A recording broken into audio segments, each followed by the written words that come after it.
Hi, this is the 2020 presidential election, and I'm Schmanderson Schmooper. And I'm Schmegan Schmelly. May the two candidates for this debate please introduce themselves. Hello, my name is President Cornelius Up, but my friends can call me Corn, and all the people are my friends. Hi, I'm Peter Pantalones, and before I entered politics, I made pants. Thank you, candidates. Our first issue is on international diplomacy. President is first. Overall, I think it is very important to continue our strong international presence, both with our trade relationships with our neighbors, as well as militarily through the UN, promoting democracy. Actually, we could continue to contribute to ourselves and making our country better.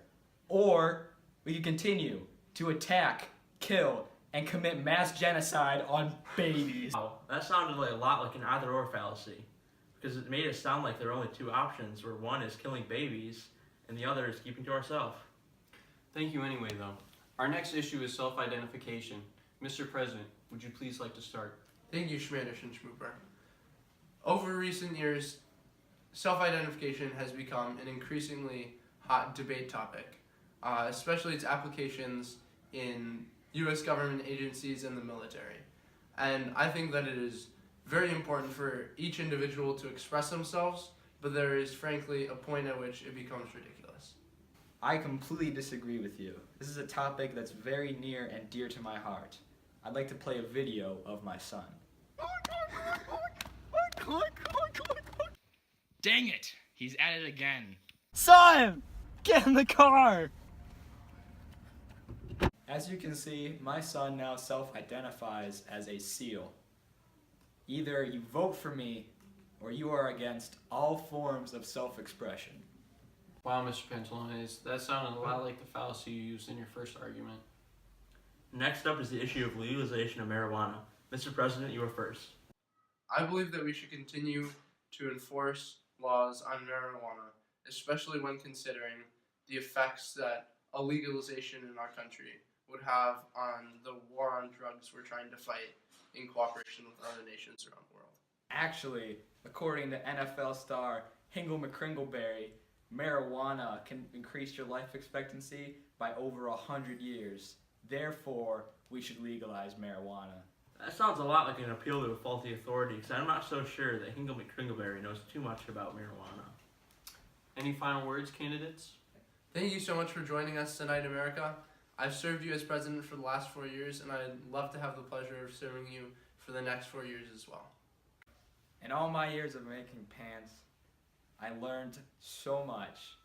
I became so successful, all of my pants just flew off the shelves. Everyone wanted to get into my pants. That makes me qualified as president, and that's why I should be your president. Get out and vote, America. That sounds like false authority again, Mr. Pantalones. I'm not sure that selling pants makes you qualified for being the president. Thank you, candidates, for that very intelligent debate. I hope you all have a very nice night.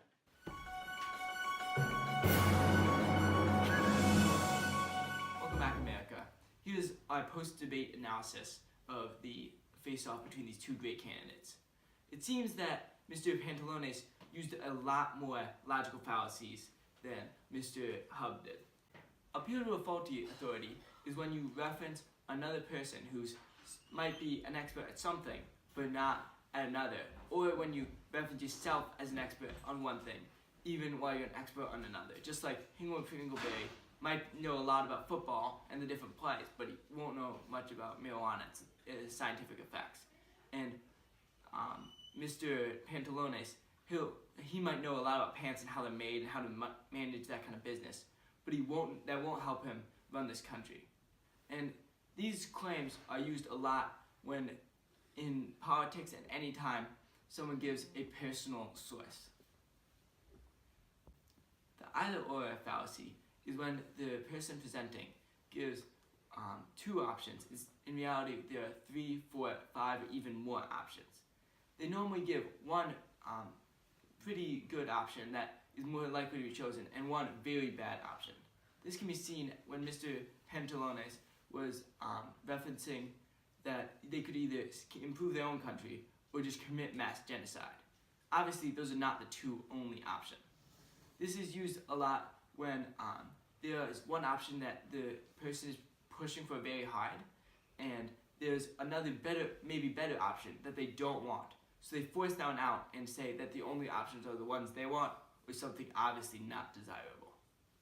In other news tonight, a video has surfaced of Mr. Pantalones and his son, who identifies as a SEAL. This may pose a serious threat to his campaign and may hurt his chances deeply.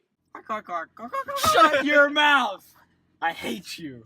Disappointment to the family. Aww.